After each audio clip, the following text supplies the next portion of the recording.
우리의 삶은 선택의 연속인데요. 매일 입을 옷을 고르기도 하고 또 점심 메뉴를 고르기도 합니다.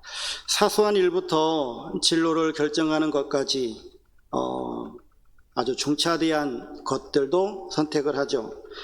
장폴 사르트르는 인생은 B와 D 사이의 C다라고 이야기를 했다라고 합니다. B는 탄생을 말하고 D는 죽음을 말하고 C는 선택을 말하는데, 이런 선택들이 쌓여져서 우리의 인생이 되죠. 선택을 나누어 보게 되어지면 타율적 선택이 있고 자율적 선택이 있습니다. 타율적 선택이라고 하는 것은 남에 의해서 그냥 그렇게 선택이 되어지는 거예요. 그러니까 남편 같은 경우 아침에 아내가 차려주는 밥을 먹어야 되잖아요. 내가 먹고 싶은 걸 먹는 게 아니고 차려준 밥을 먹는 거니까 나에게 선택권이 없는 거예요. 그냥 차려준 밥을 먹는 겁니다. 그러한 것들, 이러한 것들이 이제 내 의지와 내 판단에 전혀 상관없이 결정되어지는 거죠. 자율적 선택이라고 하는 것은 내가 무엇인가를 선택해내는 겁니다. 짜장면을 먹든지 냉면을 먹든지 내 의지에 의해서 결정하는 거죠. 이왕이면 자율적 선택을 하는 것이 좋습니다. 그런데 이 자율적 선택에는 또 두 가지가 있는데, 의식적 선택과 무의식적 선택이 있습니다. 무의식적 선택이라고 하는 것은 내가 생각하고 그걸 선택하는 게 아니고 그냥 무의식적으로 그냥 그렇게 선택이 되어지는 것들이에요. 그러니까 운전하고 가다가 갑자기 신호등에 불이 바뀌면 그냥 내가 생각할 겨를도 없이 내 발이 브레이크로 옮겨가는 것처럼, 이거는 내가 생각하고 옮기는 게 아니고 내 몸이 반응하는 것들이에요. 이런 것들이 바로 우리가 살아가면서 무의식적 선택에 속합니다. 이 무의식적 선택은 나의 습관, 또 직관, 감정, 이러한 것들의 영향을 받아가지고 하는 것들이고요. 의식적 선택이 있는데 이것은 깊은 고민을 한 후에 선택을 하는 것입니다. 예를 들어서 누구와 결혼할 것인가? 여러분들이 만나교회를 선택하고 오실 때에도 만나교회를 갈 것이냐 말 것이냐 한참을 고민하는 것들, 또 지금 시대에 살아가면서 어디에 투자할 때 내가 이거를 투자할까 저기에 투자를 할까 하는 이러한 것들, 이런 것들은 논리적으로 생각하고 천천히 생각하면서 결정을 하죠. 근데 우리가 사람이 살아가면서 일상의 선택 가운데 대부분 80-90% 정도는 무의식적 선택을 하며 살아간다고 합니다. 이런 무의식적 선택들은 우리의 삶에 결정적인 영향을 끼치는 것들은 아니에요. 아까도 이야기했던 것처럼 브레이크에 발이 옮겨가는 그런 것들, 또 친구와 카페 갔을 때 뭐를 마실지, 머리 스타일은 어떻게 할지, 여름 휴가 어디로 갈지, 어떤 옷을 입을지, 이런 것들은 우리 인생에 영향을 크게 미치는 것들은 아닙니다. 하지만 어느 학교에 들어갈 건가, 뭘 전공하고, 누구와 결혼하고, 어느 직장에 들어가고, 이런 것들은 인생에 커다란 영향을 끼치는 것들이잖아요. 순간의 선택이 10년을 좌우한다라고 하는 옛날 우리 젊었을 때 그런 광고 카피 문구가 있었습니다. 이 광고 카피 문구를 많은 사람들이 기억하고 있는 이유는 그 내용, 그 메시지가 우리에게 아마도 강렬했기 때문에 그럴 것이기도 해요. 어쨌든 살아가면서 우리가 지혜로운 선택을 해야지만이 우리가 인생을 좀 편하게 살 수도 있고 아니면 어려움을 당하지 않을 수도 있다라고 하는 차원에서 우리의 선택이 과연 어떠해야 될 것인가 라고 하는 부분들을 우리가 오늘 이 시간을 통해서 생각을 해보려고 합니다. 오늘 본문 이 창세기 13장 말씀에 보게 되어지면 두 사람의 선택이 나오게 되어지는데, 이 두 사람의 선택이 어느 한 사람은 참 지혜로운 선택이었고 어느 한 사람은 참 지혜롭게 선택을 한 것처럼 보여졌으나 미련한 선택이었던 것을 보게 되어집니다. 아브람과 롯의 선택의 문제인데요, 이 문제, 이런 상황들 가운데서 우리가 어떻게 앞으로 우리의 삶을 선택해 나아갈 것인가를 상고해 보려고 합니다. 첫 번째, 선택의 갈림길에 놓여져 있는 아브람과 롯을 보게 되어집니다. 아브라함과 롯은 지금 똑같은 기회를 가지고 있습니다. 두 사람은 애굽에서 많은 재산을 얻었고 이스라엘 땅으로 돌아옵니다.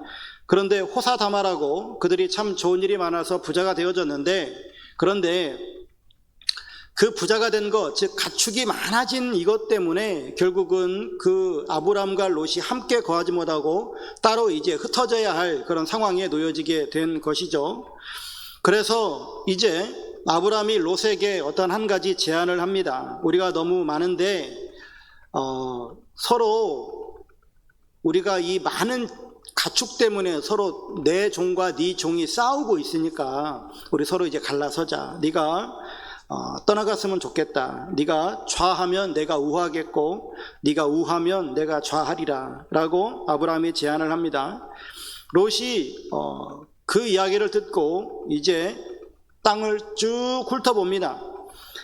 그게 이제 10절 말씀인데, 롯이 눈을 들어 요단 지역을 바라본즉 소알까지 온 땅에 물이 넉넉하니 여호와께서 소돔과 고모라를 멸하시기 전이었으므로 여호와의 동산 같고 애굽 땅과 같았더라. 그러므로 롯이 요단 온 지역을 택하고 동으로 옮기니 그들이 서로 떠난지라. 이렇게 말씀해 주고 있죠. 그냥 요즘 말로 말하면 신도시가 생겨서 그곳으로 이제 이 롯이 떠났다라고 하는 겁니다. 거기가 소돔성이라고 하는 거죠. 반면에 아브라함은 그대로 가나안 땅을 선택하고 남습니다. 12절에 아브라함은 가나안 땅에 거주하였고, 아브라함이 가나안 땅에 거주한 이유는 하나님의 약속의 땅이기 때문에 그러하죠. 두 번째, 이 선택의 결과가 어떻게 나타나는가인데요. 여러분 한번 생각해 보세요. 신도시가 건설된 그곳으로 롯이 갔습니다. 그곳은 아주 먹고 살기 좋은 곳이었다라고 하는 거잖아요. 그래서 롯이 그곳으로 갔습니다. 롯은 그곳에 가서 아마 성공하고 아주 행복한 인생을 살았다라고 이렇게 적혀져야 될 것 같지 않습니까? 그런데 그 양상이 너무 달랐다라고 하는 거죠. 먼저 아브라함을 먼저 보면 가나안 땅을 선택함으로 말미암아서 아브라함에게 어떤 영향이 있었는가? 우리는 성경을 이렇게 쭉 훑어놓고 보니까 아브라함은 이스라엘의 조상이 됩니다. 또 예수 그리스도의 조상이 되어지죠. 결국 믿음의 조상이 됐다라고 하는 겁니다.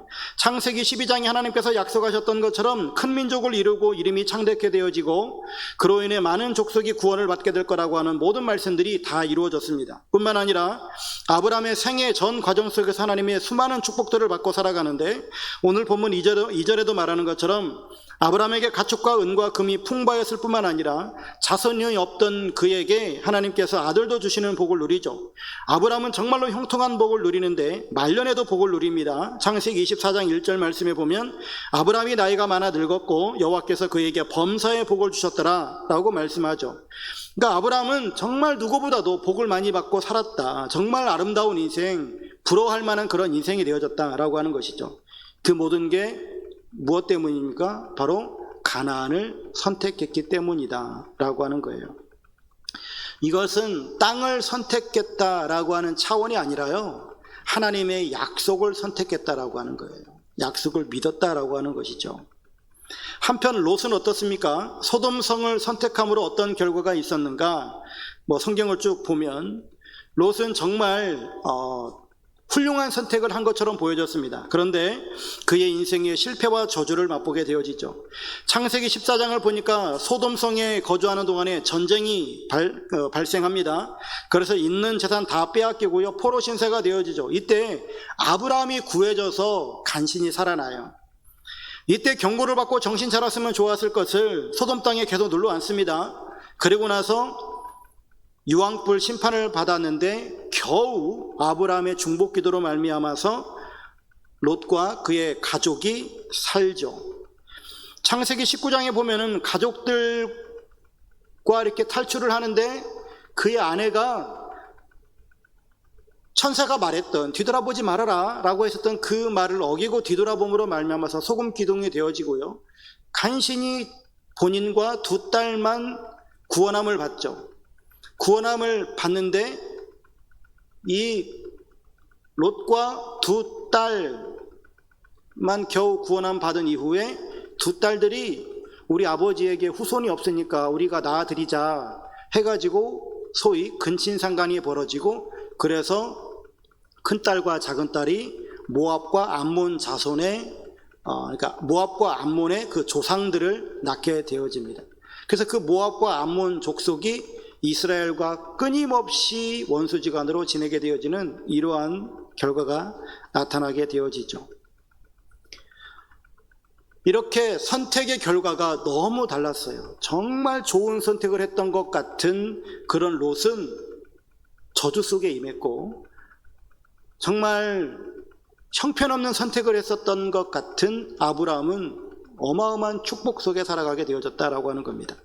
그러면 그 두 사람의 선택의 기준들은 무엇이었을까요? 세 번째, 선택의 기준을 보면 아브라함과 롯은 각각 선택의 어떤 기준들이 있었을 거예요.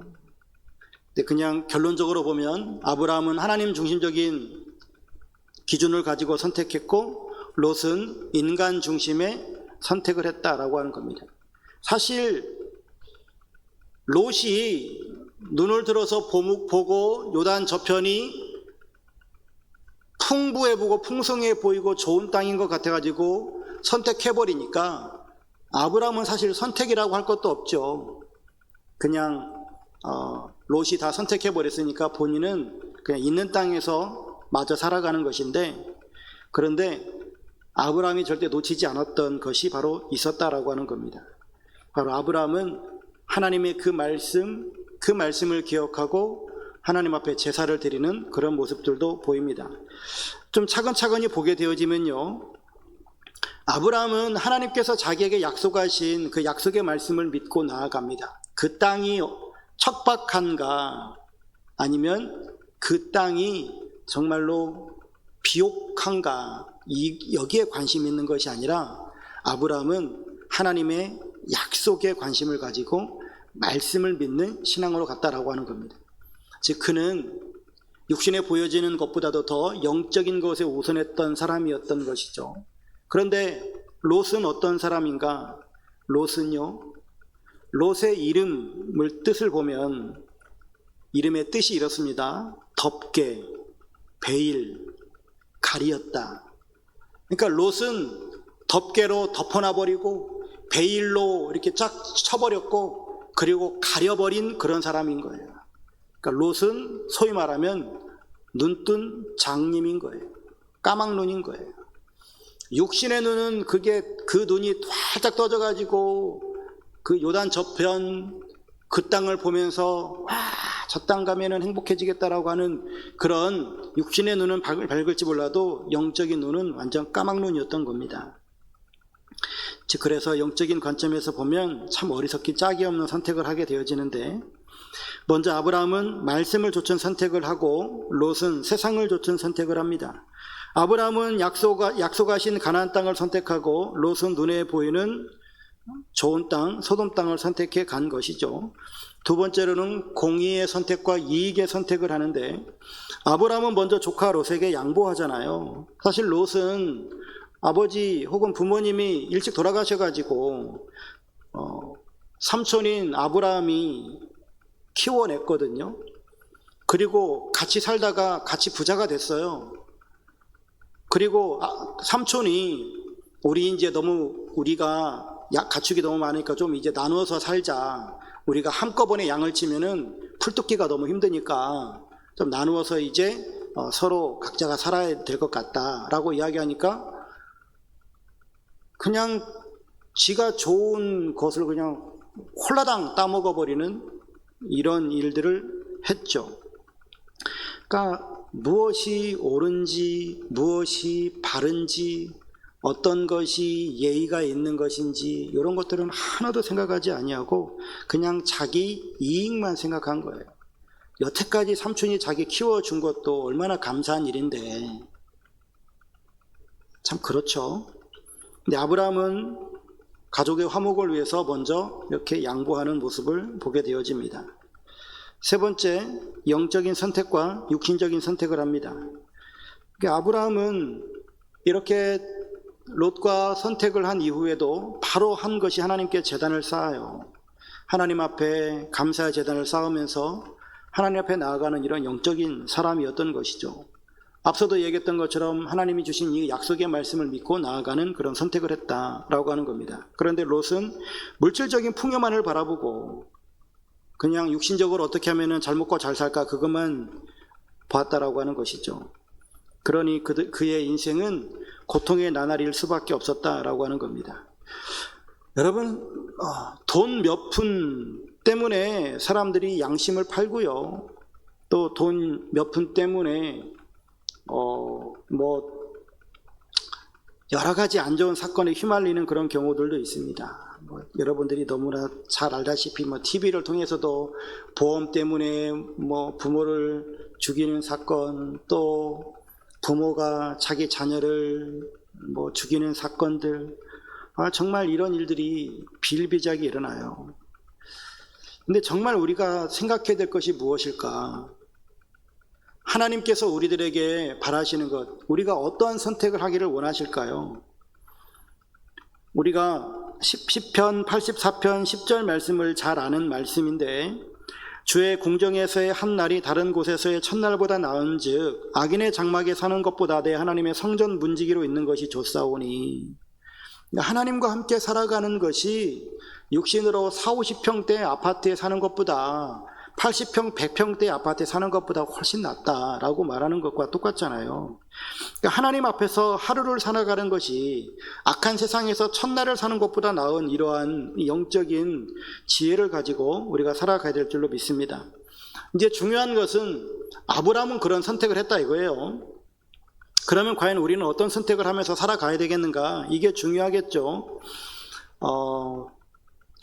네 가지를 이제 제가 여기다가 적어 놨습니다. 우리도 매일 선택을 해야 되는데, 첫 번째, 우리가 여러분들도 매일매일 선택을 하면서 사소한 선택이야 괜찮습니다만 정말 중차대한 어떤 선택들을 할 때 이 네 가지를 꼭 기억하셨으면 좋겠습니다. 첫 번째, 하나님의 뜻을 따르는 선택을 하시면 됩니다. 근데 중요한 것은 하나님의 뜻을 모른다는 거잖아요. 그걸 하고 싶은데 사실 그게 문제죠. 오늘 말씀을 한번 이렇게 좀 보겠습니다. 우리가 살아가면서 하나님의 뜻을 따르며 살아간다. 하나님의 뜻을 따른다라고 생각을 해보면 성경대로 말씀대로 살아가는 것, 그런 선택을 하면 왠지 희생할 것 같기도 하고 손해볼 것 같기도 하고 하는 그런 생각이 들어지죠.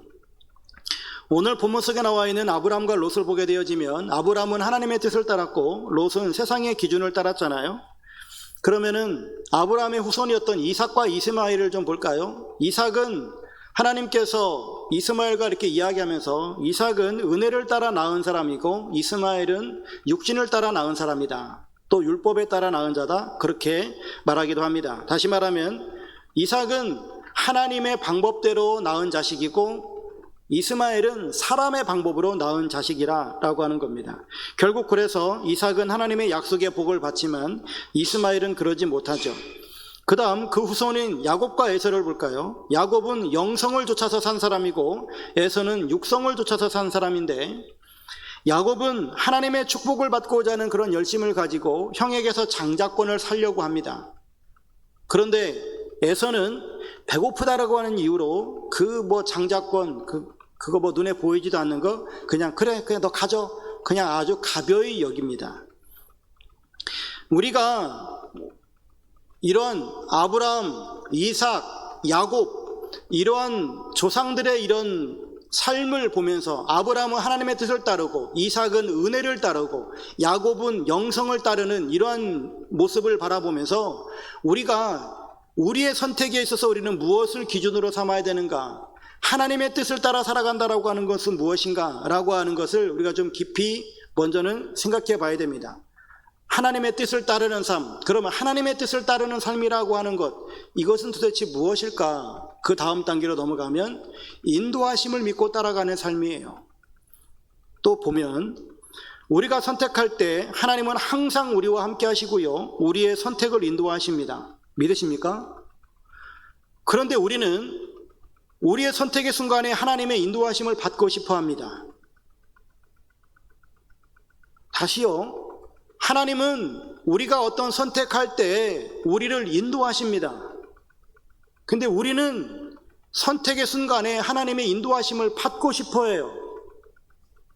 아니, 하나님은 인도하신다는데 우리는 받고 싶어 한다니까요. 하나님은 인도하시는데 우리가 모른다는 거예요. 하나님이 인도하시는 조차도 모르고 그냥 살아간다라고 하는 거예요. 이게 딜레마예요.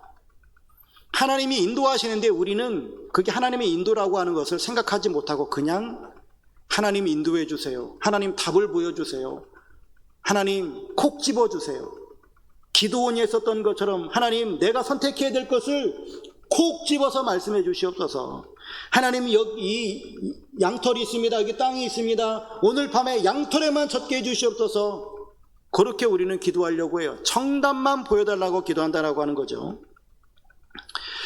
하나님은 우리가 선택의 순간에 늘 우리를 인도해 가시는데 우리가 그 하나님의 인도하심을 잘 깨닫지 못하는 이러한 딜레마 속에 있단 말이에요. 그런데 분명한 것은 하나님은 이미 우리를 인도하고 계시다라고 하는 겁니다.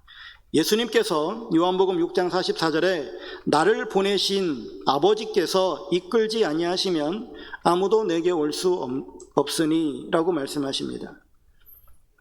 하나님께서 여러분들을 이끌지 아니하셨으면 여러분들은 이 자리에 오실 수 없었다라고 하는 얘기죠.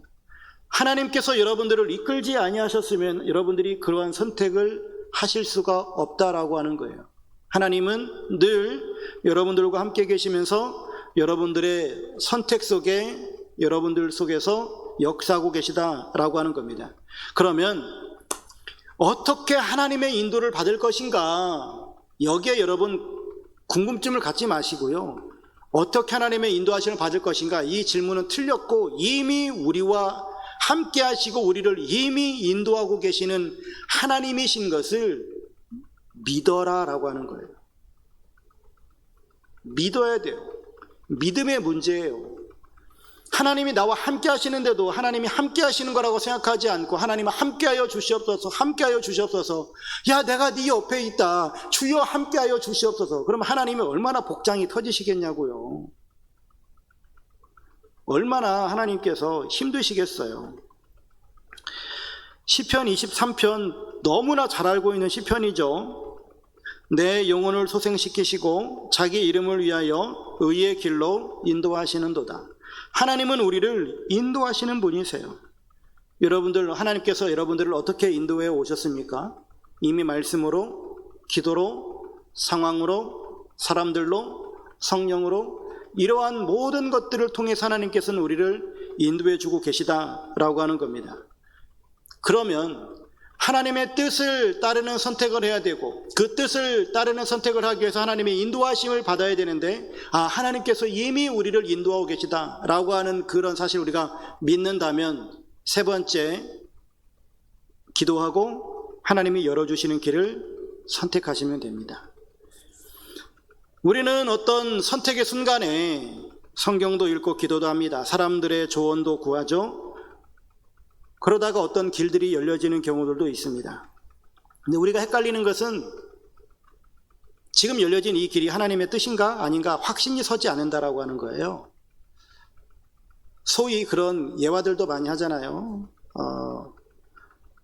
가룟 유다가 예수를 팔 생각을 하는데 예수님께서 그 젖은 떡저기를 주면서 네 할 일을 속히 하라 라고 해서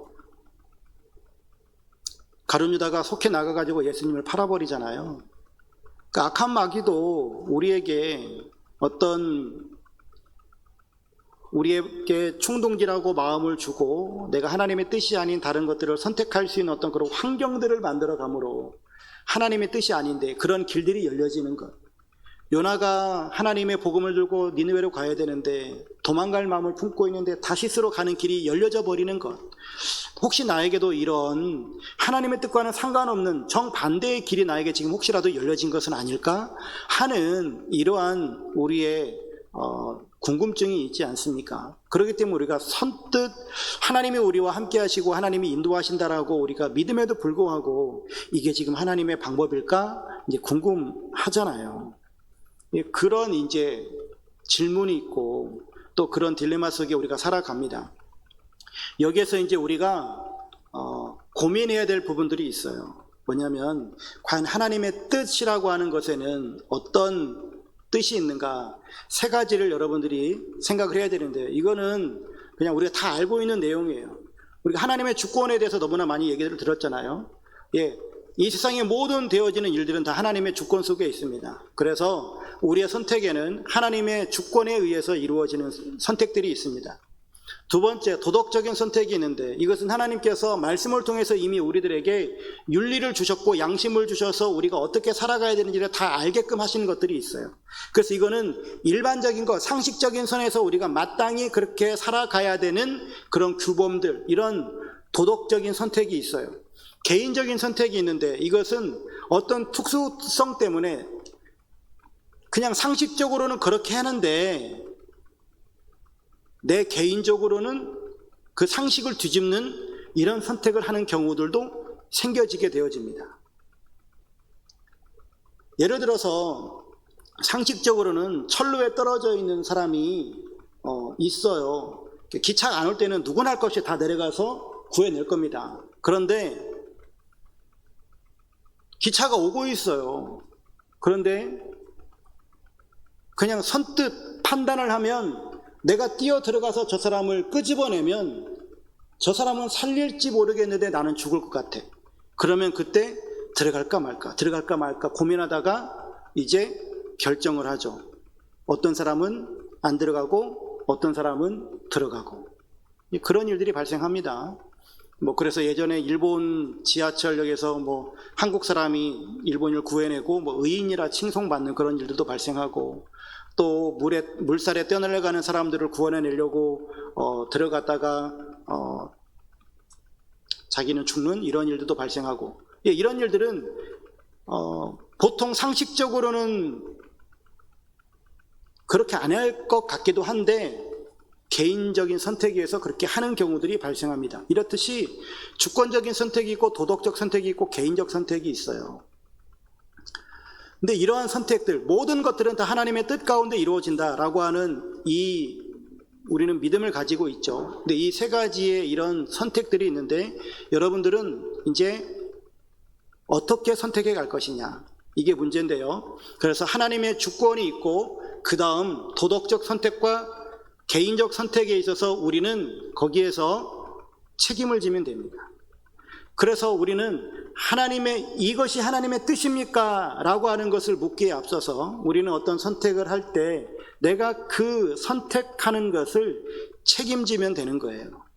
그래서 내가 어떤 일들을 행하고 그 결과물들은 하나님께 맡기고 그 모든 책임들을 내가 져가면서 하나님께서 열어가시는 그 방법들을 그대로 아멘하고 수용하며 나아가는 것, 이것이 바로 우리가 살아가는 삶의 방법들이죠. 잠언 16장 9절 말씀에는 사람이 마음으로 자기의 길을 계획할지라도 그의 걸음을 인도하시는 이는 여호와시니라 라고 말씀합니다. 정말 어려운 선택들이 여러 가지 것들이 있잖아요. 결혼의 문제, 직장의 문제, 교회의 문제뿐만 아니라 이제 여러분들이 선택해 나가야 될 수많은 여러 가지 어려운 분들이 있는데, 왜 우리가 그런 어려운 선택을 해야만 하는가? 왜 내 선택이 이렇게 어려운가? 그 선택이 어려운 것은 여러 가지 이유가 있을 수 있습니다. 그런데 딱 종합해서 보면은 딱 한 가지인데, 무지 때문에 그래요. 몰라서 그래요. 다시 말하면 이 선택의 결과가 어떻게 날지를 우리는 모른다는 거예요. 선택은 지금 해야 되고 결과는 나중에 일어날 것이니까 우리가 이 나중의 문제를 모른다라고 하는 거죠. 그래서 내가 이 주식을 사면은 어떻게 될지 몰라요. 내가 이 사람과 결혼을 하면 어떻게 될지 몰라요. 내가 이 직장을 가면 어떻게 될지 몰라요. 모르는 거예요. 그래서 우리는 어려워서 하나님 앞에 기도하죠. 하나님, 어떻게 할까요? 어떻게 할까요? 라고 하는 이 질문은, 하나님, 무엇을 찍어야 내가 행복하겠습니까? 내가 성공하겠습니까? 이걸 묻는 것이잖아요. 근데 우리는 그걸 물어서는 안 되고, 내가 어떤 선택을 함에 있어서 하나님 지혜를 주셔서 바르게 선택해 갈 수 있도록 인도하시고, 다시 말하면 하나님의 뜻대로 선택할 수 있게 하시고, 공의의 선택을 할 수 있도록 인도하여 주시고, 말씀에 근거한 선택을 해 나갈 수 있도록 하나님 도와주시옵소서. 이런 선택의 기준을 가지고, 그리고 내가 그 선택을 함에 있어서 하나님께서 내 삶 가운데 열어주시는 하나님의 길들을 내가 잘 보고 따라갈 수 있게 해달라고, 나에게 영적 감수성을 주셔서, 다시 말하면 나에게 영안을 열어주셔서 하나님의 그 뜻을 내가 잘 따라갈 수 있도록 도와주시고, 그리고 이 선택에 따른 어떤 그런 결과물들을 내가 감당해낼 수 있도록 하나님 도와주시옵소서. 우리는 그렇게 기도하면서 살아가야 되는 거예요. 초대교회 교인들이 하나님 이 환난에서 벗어나게 해주시옵소서라고 기도하는 것이 아니라, 하나님 이 어려움 속에서 내가 믿음으로 인내하게 하여 주시옵소서, 믿음을 주셔서 내가 이 어려움 속에 내가 주님을 배반하지 않도록 하나님 나에게 믿음을 주옵소서 기도했던 것처럼, 우리들도 하나님 내가 믿음으로 나아가겠사오니 모든 책임은 하나님께 있는 것이 아니고 내게 있습니다. 내가 선택할 문제이고 내가 그 선택을 할 텐데 이 모든 것 또한 하나님의 주권 속에 있음을 믿습니다. 내가 이 선택을 해 나감으로 말미암아서 파생되어지는 그 모든 결과물들을 내가 긍정하게 해주시고 수용하게 해주시고, 그리고 모든 그런 일들 속에서도 하나님께 영광을 돌릴 수 있도록 하나님 은혜를 베풀어 주옵소서라고 하는 거예요. 그러니까 선택의 문제에 있어서 우리는 정답을 선택하고 싶어 합니다. 왜냐하면 우리는 객관식에 능하고, 그리고 그러한 교육만을 받아오다 보니까 인생의 문제들도 다 정답만을 찝으려고 하고 있어요. 하지만 우리 삶은 그런 정답을 찝어내는 것이 아니라 믿음에 따른 선택을 해야 된다라고 하는 것들을 기억하면서 우리가 바르게 선택해야 될 텐데, 아브라함이 아까 얘기했던 것처럼 그가 하나님의 뜻을 따르고 공의를 따르고 그리고 그가 말씀을 따랐던 것처럼 우리가 선택함에 있어서 가져야 될 세 가지를 좀 기억하셨으면 좋겠습니다. 첫 번째, 내가 선택하는 이것이 하나님의 말씀에 합당한가? 질문을 던지시면 됩니다. 두 번째, 내가 이 선택을 함으로 말미암아 하나님께 영광이 되어지는가? 세 번째, 내가 이 선택을 함으로 말미암아서 교회나 이웃에게 유익이 되는가? 이 세 가지 질문을 하시면 됩니다. 그리고 거기에 다 합당한 대답이 되어지면 그 선택을 하시면 돼요. 하나님한테 꼭 집어서 보여달라고 할 것이 아니라 하나님께서 이미 우리를 인도해 가시고 있음을 믿고 선택하시면 되겠습니다. 그리고 마지막으로 하나만 더 살펴보면 핵심 원리이기도 할 텐데요, 이 모든 것들을 또 한편 아우를 수도 있을 겁니다. 우리의 선택의 핵심 원리 가운데 하나가 무엇이냐면 사명 붙들고 믿음으로 신앙적 선택을 하는 겁니다. 우리는 사실 선택함에 있어서 많은 경우 실수하는 부분이, 우리는 이성을 가지고 있잖아요. 지정의가 있는데, 그런데 사실 우리는 이성적인 동물이라고 말하면서, 그래서 생각이 있고 감정이 있고 의지가 있는데, 그런데 우리는 그 지정의에서 감정이 항상 앞서요. 그래서 감정적인 판단을 내릴 때가 많거든요. 그래서 내 기분이 나쁘면 옳은 것임에도 불구하고 다르게 행동할 때가 많아요. 그런데 그런 것은 정말로 어떤 면에서 보면 최악이고요. 이성적인 판단을 해야 되는데요, 이성적 판단보다 더 앞선 생각이 무엇인가 하면, 그리고 더 우리가 염두에 될 것은 뭐냐면 이성 의외에 있는 신앙적 선택을 해야 된다라고 하는 겁니다. 그것이 바로 사명이라고 하는 거예요. 예를 들어서 직장에서 내가 어떤 갑질을 당했어요. 그래서 기분 나빠졌습니다. 그래서 회사를 때려치고 싶은 마음이 있어요. 회사를 때려치고 싶은 마음이 있는데, 회사를 때려치지 못하는 이유가 이성이 발동하면 내 가족들 먹여 살려야 되니까 내 기분 나쁘다고 때려칠 수 없지. 이성이 작동하면 거기서 멈출 수 있습니다. 근데 이성이 작동하지 않으면, 감정이 그냥 더 푹 나와버리면 때려칠 수도 있겠죠.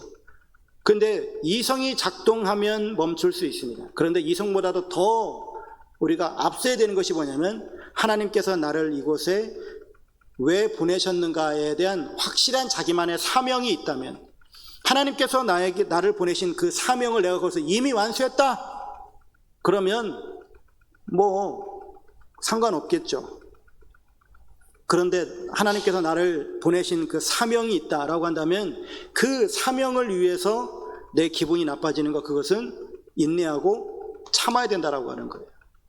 우리는 신앙생활하면서 하나님께서 나에게 주신 그 사명을 완수코자 하는 그러한 믿음을 가지고 신앙적 선택을 하셨으면 좋겠습니다. 여러분들이 우리 만낙교회 교인으로서 지금 함께 신앙생활하고 계시는데, 신앙생활 해오시면서 우리 교회 안에서도 기분 나쁜 일이 생길 수 있겠죠. 그런데 기분 나쁘다고 그냥 어느 교회를 갈까 이렇게 생각할 것이 아니라, 하나님께서 나를 만낙교회에 보내주신 이유가 무엇일까? 나에게 맡겨주신 사명은 무엇일까? 그 사명을 발견하시고 그 사명을 완수해 나가는 그러한 선택을 해 나가셨으면 좋겠습니다. 그래서 우리의 선택 4가지를 우리가 좀 이 시간에 살펴봤는데요. 하나님의 뜻을 따르는 선택을 하고 인도하심을 믿고 따라가는 삶을 살아가고, 기도하고 하나님이 열어주시는 길을 선택할 뿐만 아니라 사명 붙들고 믿음으로 신앙적 선택을 해 나아가는 우리의 삶이 되어졌으면 좋겠습니다. 그러할 때 하나님께서는 우리를 아브라함의 길로, 복된 길로 이끄실 줄로 믿습니다.